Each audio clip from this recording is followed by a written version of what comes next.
ജിപ്സികൾ. പണ്ട് മാവുകൾ പൂക്കുന്ന കാലത്ത്, കണ്ണിമാങ്ങകൾ പെയ്ത മൈതാനത്ത്, ലാടവൈദ്യവും ലൊട്ടിലൊടുക്കുമായി നീളെ തമ്പടിക്കാറുണ്ട് ജിപ്സികൾ. അവിടെ ഒരു വലിയ ആത്മവിശ്വാസം തോന്നുന്നു. കേരളത്തിൻ്റെ സാംസ്കാരിക തലസ്ഥാനത്ത് ഒരു കവിക്ക് ജയിക്കാനുള്ളൊരു സാധ്യത ഈ 2026 ഉണ്ടാകുന്നു എന്നത്. ഒരു കവിയെ ഒരു സിറ്റിംഗ് സീറ്റിൽ മത്സരിപ്പിക്കാൻ CPI തയ്യാറായി എന്നുള്ളത് ചെറിയ കാര്യമല്ല. ഒരു സിറ്റിംഗ് സീറ്റിൽ മത്സരിക്കാൻ ആളെ കിട്ടാഞ്ഞിട്ടല്ലോ. അങ്ങനെയില്ല. ഞാൻ ആക്സെപ്റ്റൻസ് ഉണ്ടാക്കിയത് ആരെയും പ്രീണിപ്പിച്ചിട്ടില്ലല്ലോ. ചീത്ത കേട്ടാലും എനിക്ക് വിരോധമില്ല. പക്ഷെ ഞാൻ എന്തായാലും പ്രതിയോഗികളാരെയും ദുഷിക്കാനോ ചീത്ത പറയാനോ ശകാരിക്കാനോ പുറപ്പെടുന്നില്ല. കവി, എഴുത്തുകാരൻ, പ്രഭാഷകൻ എന്നീ നിലകളെല്ലാം മലയാളിക്ക് സുപരിചിതനാണ് ആലങ്കോട് ലീലാകൃഷ്ണൻ. അദ്ദേഹം ഇപ്പോൾ പുതിയൊരു വേഷത്തിലാണ്, തൃശ്ശൂരിലെ സ്ഥാനാർത്ഥിയുടെ വേഷത്തിലാണ്. ലീലാകൃഷ്ണൻ സാർ നമ്മളോടൊപ്പം ചേരുകയാണ്. നമസ്കാരം. നമസ്കാരം. ഒരു പുതിയ വേഷത്തിലാണ്, എങ്ങനെയാണ് തോന്നുന്നത്? ഞാനിപ്പോൾ ഒരു തെരഞ്ഞെടുപ്പ് രാഷ്ട്രീയത്തിൽ പുതിയ വേഷമാണെന്നേ ഉള്ളൂ. ഒരു സാംസ്കാരിക രാഷ്ട്രീയ പ്രവർത്തകൻ എന്ന നിലയിൽ നേരത്തെ ഇതിൻ്റെയൊക്കെ പരിസരങ്ങളിലാണ്. തെരഞ്ഞെടുപ്പ് രാഷ്ട്രീയം, പാർലമെൻ്ററി തെരഞ്ഞെടുപ്പ് രാഷ്ട്രീയത്തിലേക്ക് ആദ്യം ഇറങ്ങുകയാണ്. അതിൽ പരിചയക്കുറവുണ്ട്. അതിൻ്റെ ഒരു അങ്കലാപ്പും ഒരു വേവലാതിയും ഉണ്ടായിരുന്നു. പക്ഷേ ഇന്ന് വന്നു നോക്കുമ്പോൾ രാഷ്ട്രീയ രംഗത്ത് വളരെ പരിചിതരും വളരെ പ്രമുഖരും വളരെ പരിചയസമ്പന്നരുമായ ആളുകളുടെ മുഴുവൻ പിന്തുണ കിട്ടിയിട്ടുണ്ട്. തീർച്ചയായും ഇന്ത്യൻ കമ്മ്യൂണിസ്റ്റ് പാർട്ടിയും CPM-ഉം അനുബന്ധ സംഘടനകളും ഒക്കെ വലിയ പിന്തുണ പ്രഖ്യാപിച്ചിട്ടുണ്ട്. ധാരാളം ആളുകൾ രാഷ്ട്രീയത്തിന് അതീതമായ പിന്തുണ അറിയിച്ചിട്ടുണ്ട്. അവിടെ ഒരു വലിയ ആത്മവിശ്വാസം തോന്നുന്നു. കേരളത്തിൻ്റെ സാംസ്കാരിക തലസ്ഥാനത്ത് ഒരു കവിക്ക് ജയിക്കാനുള്ളൊരു സാധ്യത ഈ 2026 ഉണ്ടാകുന്നു എന്നത് അപ്രതീക്ഷിതമായിട്ടായിരുന്നോ സ്ഥാനാർത്ഥിയിലേക്കുള്ള വരുത്ത്? തീർച്ചയായിട്ടും അപ്രതീക്ഷിതം തന്നെയായിരുന്നു. ഞാൻ തെരഞ്ഞെടുപ്പിന് നിൽക്കുമെന്ന് ഒരിക്കലും വിചാരിച്ചിട്ടില്ല.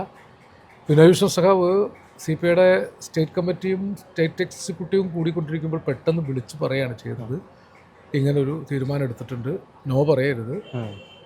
ആലങ്കോട്ടും കൂടി സമ്മതിപ്പിക്കാനാണ് ഞാൻ ഏറ്റെടുത്തിട്ടുള്ളത്. എന്നോട് ഉള്ള അദ്ദേഹത്തോടുള്ള അടുപ്പം എനിക്കുണ്ട്. നോ പറയരുതെന്ന് പറഞ്ഞപ്പോൾ പിന്നെ നോ പറയാനുള്ള ഗ്യാപ്പ് കിട്ടിയില്ല. അപ്പോൾ ഈ പറഞ്ഞ മാതിരി ആശങ്കകൾ ഉണ്ടായിരുന്നു. എൻ്റെ ഒരു പണിയാണോ ഇതെന്നൊക്കെ തോന്നി. പക്ഷെ നോക്കുമ്പോൾ നേരത്തെ ഞാൻ സൂചിപ്പിച്ചതുപോലെ സാംസ്കാരിക രംഗം രാഷ്ട്രീയ ഉള്ളടക്കമുള്ളതും രാഷ്ട്രീയം സർഗാത്മകതയുള്ളതുമായ കാലത്താണ് ജനങ്ങൾക്ക് വലിയ പ്രയോജനം ഉണ്ടായത്. ഇടക്കാലത്ത് വെച്ച് രാഷ്ട്രീയ രംഗത്ത് നിന്ന് സർഗാത്മകതയും സാംസ്കാരികതയും പതുക്കെ പിൻവാങ്ങുന്ന ഒരു ഘട്ടം വന്നു.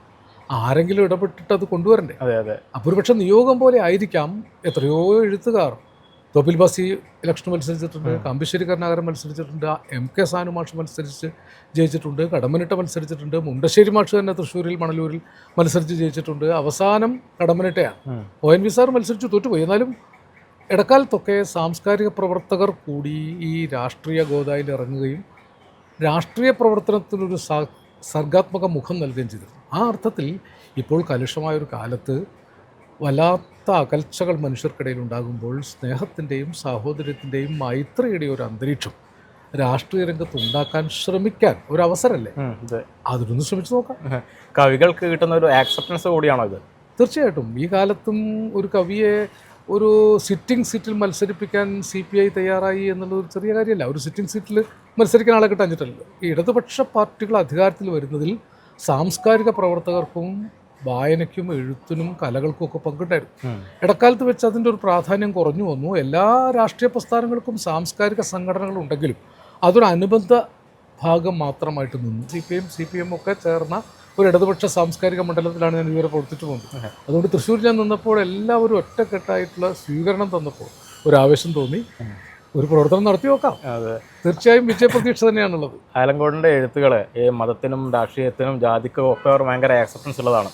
അപ്പോൾ ഒരു രാഷ്ട്രീയത്തിൻ്റെ മാത്രം ഒരു മുഖമായി മാറുമ്പോൾ അങ്ങനെ ഒരു ആക്സെപ്റ്റൻസ് കുറഞ്ഞു പോകുന്നുള്ളൊരു പേടിയുണ്ടോ?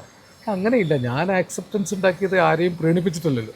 ഞാനൊരു മാനവികതാ പക്ഷത്ത് നിന്ന് സ്നേഹത്തോടെയും സംവാദ മര്യാദയോടും മറ്റുള്ളവരെ മുഴുവൻ നിഷേധിച്ചിട്ടില്ല. ഞാനിപ്പോൾ പ്രതിയോഗികളായ രാഷ്ട്രീയക്കാരെ നിഷേധിക്കുന്നില്ല. അവർക്ക് അവരുടെ രാഷ്ട്രീയം പറയാനുള്ള സ്വാതന്ത്ര്യം നമ്മുടെ നാട്ടിലുണ്ടല്ലോ. അതിലൂടെ നമ്മളൊക്കെ പറയുന്ന രാഷ്ട്രീയത്തിൽ നിന്ന് ജനങ്ങൾക്ക് ചേറിക്കൊഴിച്ച് അവരുടെ തിരഞ്ഞെടുക്കാനുള്ള സ്വാതന്ത്ര്യമല്ലേ നമ്മൾ തിരഞ്ഞെടുപ്പിൽ കൊടുക്കുന്നത്. അപ്പോൾ ഞാൻ പറഞ്ഞിട്ടുള്ളത് എന്നും ഈ മാനവികതയുടെ പക്ഷത്തുനിന്നുകൊണ്ടാണ്. കവിതയിലാണെങ്കിലും പ്രഭാഷണത്തിലാണെങ്കിലും സിനിമയിലാണെങ്കിൽ പോലും മനുഷ്യബന്ധങ്ങളുടെ വികാരപരമായ അടുപ്പം, മനുഷ്യനും മനുഷ്യനും തമ്മിലുണ്ടാകേണ്ട സാഹോദര്യം, സമൂഹത്തിൽ നിലനിൽക്കേണ്ട മൈത്രി. മതങ്ങളൊക്കെ വേണം, മതങ്ങളെയൊന്നും നിഷേധിക്കാൻ പറ്റില്ല, ലോകത്തുനിന്ന് മതങ്ങളെയൊന്നും മാറ്റിക്കളയാൻ പറ്റില്ല. മതങ്ങളുടെ ധാർമ്മികത ഉൾക്കൊള്ളുന്ന ഒരു സഹവർത്തിത്വം, ഇങ്ങനൊരു സാമൂഹ്യ ഘടന ഉണ്ടാകണമെന്ന് ആഗ്രഹിക്കുന്ന ഒരു എഴുത്തുകാരനാണ്. അപ്പോൾ ആ പണിയാണ് ഞാൻ എൻ്റെ സാഹിത്യ പ്രവർത്തനത്തിലൂടെ ചെയ്തുകൊണ്ടിരുന്നത്. അതിപ്പോൾ രാഷ്ട്രീയ രംഗത്ത് ഇലക്ഷനിൽ നിന്നുകൊണ്ട് ചെയ്യാമോ എന്നൊന്ന് പരീക്ഷിച്ച് നോക്കുകയാണ്. വിജയിക്കാൻ കഴിയുമെന്നാണ് പ്രതീക്ഷ. സാംസ്കാരിക നഗരമാണ്, പൂരങ്ങളുടെ നഗരമാണ്, വിശ്വാസങ്ങളുടെ നഗരമാണ്. എങ്ങനെയാണ് ഇതിനെ എല്ലാം കൂടി ഒരു രാഷ്ട്രീയത്തിലേക്ക് കൂടി നമ്മൾ ട്രാൻസ്ലേറ്റ് ചെയ്യുമ്പോൾ എങ്ങനെയാണ് അതിനെ മുന്നോട്ട് കൊണ്ടുപോകാനാവുന്നത്? മനുഷ്യനുമായി ബന്ധപ്പെട്ട യാതൊന്നും ഒരു കവിക്ക് അന്യമല്ല. ഞാൻ വിശ്വാസിയാണ്, ഞാൻ ദൈവവിശ്വാസിയാണ്. ദൈവവിശ്വാസിയായതുകൊണ്ട് എൻ്റെ ഇടതുപക്ഷ ആശയങ്ങൾക്കൊന്നും ഒരു ചോർച്ചയുണ്ടായിട്ടില്ല. ദൈവവിശ്വാസം എൻ്റെ വ്യക്തിപരമായ കാര്യമാണ്. ഞാൻ 40 വർഷം ശബരിമലയ്ക്കൊക്കെ പോയ ഒരാളാണ്. എൻ്റെ പാരമ്പര്യം, തറവാട്ട് പാരമ്പര്യം, ഞങ്ങൾ അയ്യപ്പൻവിളക്ക് യോഗക്കാരായിരുന്നു അമ്മാവന്മാരൊക്കെ. അപ്പോൾ വീട്ടിൽ തന്നെ അയ്യപ്പനെ കുടിവെച്ച മണ്ഡപമൊക്കെ ഉണ്ട് തറവാട്ടിൽ. അപ്പോൾ ചെറുപ്പം മുതലേ ആ വിശ്വാസങ്ങൾ കൊണ്ടുവരുന്ന ഒരാളാണ്. പിന്നെ ഇപ്പോൾ തിരുവമ്പാടിയിലും പാറമേക്കാവിലും ഒക്കെ വിശ്വാസങ്ങളുമായിട്ട് ബന്ധപ്പെട്ട പരിപാടിയിലും വന്നിട്ടുണ്ട്. പക്ഷേ അത് മനുഷ്യവിരുദ്ധമാകാതിരിക്കാൻ ശ്രദ്ധിക്കുക എന്നുള്ളതാണ്. ഇപ്പോൾ സംഭവിക്കുന്നത് വിശ്വാസങ്ങളുടെ കുഴപ്പമല്ല, വിശ്വാസങ്ങൾ വിഭാഗീയത ഉണ്ടാക്കുന്ന ഒരു സാഹചര്യം. അതൊരു കൂട്ടർ മാത്രമല്ല, എല്ലാ മതങ്ങളിലും വിശ്വാസങ്ങളെ വിഭാഗീയത ഉണ്ടാക്കുന്ന വർഗീയതയും ഫാഷിസവുമായിട്ട് രൂപം പകരുന്നുണ്ട്. അപ്പോൾ അത് മാറണമെങ്കിൽ വിശ്വാസങ്ങളെ കൂടി മാനവികമാക്കണം. ആക്കാൻ സാധിക്കുമ്പോൾ വടക്കുനാഥൻ്റെ പൂരം എല്ലാവരുടെയും പൂരമാണ്. ഇവിടെ ഹിന്ദുക്കളുടെ മാത്രം പൂരമല്ല, അത് ക്രിസ്ത്യാനികളുടെ ഉത്സവമാണ്, മുസ്ലിങ്ങളുടെ ഉത്സവമാണ്, ഇവിടെ ജീവിക്കുന്ന എല്ലാ മനുഷ്യരുടെയും ജീവജാലങ്ങളുടെ വരെ ഉത്സവമാണ്. അപ്പോൾ വടക്കുനാഥൻ എന്ന ദൈവസങ്കല്പം തന്നെ എല്ലാത്തിനെയും ചേർക്കുന്നതാണ്. മതം അത് ഇസ്ലാം ആണെങ്കിലും ക്രിസ്തു മതമാണെങ്കിലും നന്മയാണ് അതിൻ്റെ പ്രബോധനങ്ങളുടെ കാതലാക്കിയിട്ടുള്ളത്. അതെവിടെയോ വെച്ച് അതിൻ്റെ വർഗീയതയും ഫാഷിസവും വരുമ്പോഴാണ് അത് അപകടകരമാകും. രാഷ്ട്രീയത്തിൽ ഇപ്പോൾ ആരെയും ചീത്ത പറയാനൊന്നും ഞാൻ പുറപ്പെടുന്നില്ല. മറ്റുള്ളവരെ ചീത്ത പറയുക, വേറെ എതിർകക്ഷിയെ ചീത്ത പറയുക, അതൊന്നുമല്ല എൻ്റെ രീതി. താങ്കൾ സ്ഥാനാർത്ഥിയാകുമ്പോഴേ പ്രതിയോഗികൾ താങ്കളുടെ ചീത്ത പറയാനുള്ള ഒരു ഓപ്ഷനാണ് ഇല്ലാണ്ടായി പോകുന്നത്. അതല്ലേ എന്നെ ചീത്ത പറഞ്ഞോട്ടെ, അല്ല അങ്ങനെ പറയാനുള്ള ഒരു ഓപ്ഷനാണ് ഇല്ലാണ്ടായി പോകുന്നത്. അല്ല, അത് അവർക്ക് സ്വാതന്ത്ര്യം ഉണ്ടായിരുന്നു. ഞാൻ ചീത്ത കേട്ടാലും എനിക്ക് വിരോധമില്ല. പക്ഷെ ഞാൻ എന്തായാലും പ്രതിയോഗികളാരെയും ദുഷിക്കാനോ ചീത്ത പറയാനോ ശകാരിക്കാനോ പുറപ്പെടുന്നില്ല. ഇപ്പോൾ തൃശ്ശൂരിനെ പറ്റി പറയുമ്പോഴേ കോൺഗ്രസിനും ഇടതുപക്ഷത്തിനും അപ്പുറം BJP കൂടി അതിശക്തമായി വരുന്ന ഒരു ജില്ലയാണ്. അപ്പം അതിനെങ്ങനെയാണ് കാണുന്നത്? അല്ല, BJPക്ക് അവരുടെ ഒരു രാഷ്ട്രീയമുണ്ടല്ലോ. ആ രാഷ്ട്രീയത്തിലൂടെ ഒരു സ്പേസ് ഉണ്ടാക്കുന്നതിൽ നമുക്ക് തെറ്റ് പറയാൻ പറ്റില്ല. പക്ഷേ സുരേഷ് ഗോപി ഉണ്ടായിരുന്ന കാലത്തെ ആ ഒരു വലിയ ട്രെൻഡ് ഇപ്പോഴില്ല. കാരണം സുരേഷ് ഗോപിയെ തിരഞ്ഞെടുത്തതിൽ വലിയ ഇച്ഛാഭംഗം തൃശ്ശൂരുകാർക്ക് തന്നെ ഉണ്ട്. ഇപ്പോൾ കഴിഞ്ഞ കോർപ്പറേഷൻ തിരഞ്ഞെടുപ്പിൽ വളരെ പിന്നിലേക്ക് പോയിരിക്കുകയാണ് ആ മുൻകൈ. അപ്പോൾ അതൊരു താൽക്കാലികമായിട്ടുണ്ടായ പ്രതിഭാസമാണ്. ഒരു പക്ഷേ BJPയുടെ ഒരു രാഷ്ട്രീയ വിജയം എന്ന് പറയാൻ പറ്റില്ല, താൽക്കാലികമായൊരു സാഹചര്യത്തിൽ വിജയിച്ചാൽ. അതുകൊണ്ട് അതൊരു വലിയ പ്രതിസന്ധി ഉണ്ടാക്കുമെന്ന് എനിക്ക് തോന്നുന്നില്ല. ഇനി ഉണ്ടെങ്കിൽ തന്നെയും ഈ പറഞ്ഞതുപോലെ ജനാധിപത്യ മത്സരമല്ലേ, നോക്കാം. അവർക്കാണ് ശക്തിയെങ്കിൽ അത് നമുക്ക് കാണാം. നമ്മൾ മാനുഷിക ശക്തി കൊണ്ട്, മാനവികത കൊണ്ട്, മതേതരത്വം കൊണ്ട്, ജനാധിപത്യം കൊണ്ട് ഒരു സ്പേസ് ഉണ്ടാക്കും. ആ സ്പേസുകൾ നമ്മൾ ഏറ്റുമുട്ടട്ടെ. എൻ്റെ ഉത്തമമായ വിശ്വാസം അത്തരം വർഗീയ വിഭാഗീയ പ്രവർത്തനങ്ങളുടെ സാധ്യത കുറഞ്ഞു വരികയാണ് കേരളത്തിൽ. ഇന്ത്യയിലെ ഇതര ഭാഗങ്ങളിലൊക്കെ ഒരു പക്ഷേ അത് വികസിക്കുന്നുണ്ടെങ്കിലും കേരളത്തിൽ ഇപ്പോഴും അത്തരം ഒരു പ്രവർത്തനത്തിന് വലിയ സാധ്യതയില്ല. ആലങ്കറിനോട് സംസാരിക്കുമ്പോൾ രാഷ്ട്രീയമായാലും സാഹിത്യമായാലും ഒരു കവിത ഇല്ലാതെ നമുക്ക് പൂർത്തിയാക്കാനാവില്ല. ജിപ്സികൾ പണ്ട് മാവുകൾ പൂക്കുന്ന കാലത്ത്, കണ്ണിമാങ്ങകൾ പെയ്ത മൈതാനത്ത്, ലാടവൈദ്യവും ലൊട്ടിലൊടുക്കുമായി നീളെ തമ്പടിക്കാറുണ്ട് ജിപ്സികൾ. ചെക്ക് വംശജരല്ല, സ്ലോവക്കല്ല, ദിക്ക് തെണ്ടും ബൊഹിമിയക്കാരല്ല, എങ്കിലും നാട്ടുപേരവർക്കുണ്ടായി ജിപ്സികൾ.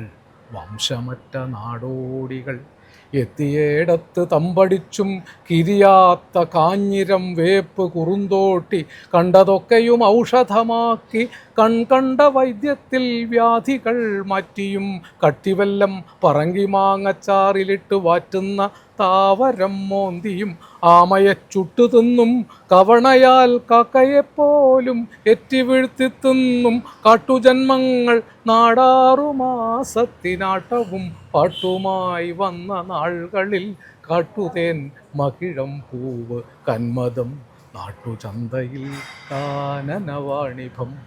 വൃത്തിയില്ലാത്ത കൂട്ടരെന്നാകിലും ചിത്തവൃത്തിയിൽ പ്രാകൃത നിഷ്കളർ, മർത്യവംശത്തിനാദിയാനങ്ങളിൽ നിത്യയാത്രികരായ നൊമേഡുകൾ, ചങ്ങലത്തുടർപ്പോൽ പുരുഷാന്തര സങ്കരം സർഗശക്തിയായി സംഭരിച്ചെത്ര വംശാന്തരങ്ങൾ തൻ സഞ്ചാര സത്തയാണവർ. പാലിച്ച ജീവിതം കുട്ടിയായിരിക്കുമ്പോൾ ആ നാടോടി വൃദ്ധരിൽ കണ്ടു വംശപിതാക്കളെ. എന്നിലുണ്ടായിരുന്നു പരിണാമ ഭിന്നമെങ്കിലും ആ ജിപ്സി മാനസം പേരറിയില്ല. വേഷവും ഭാഷയും വേറെയാണെന്നിരിക്കലും ഞങ്ങളെ വേറെയാക്കിയില്ല. വംശത്തുടർച്ചയിൽ ഊരു ചുറ്റുന്ന പ്രേമാർദ്രജാഗരം. കണ്ടതിൽ സന്തോഷം. എല്ലാ വിജയാശംസകളും. Thank you.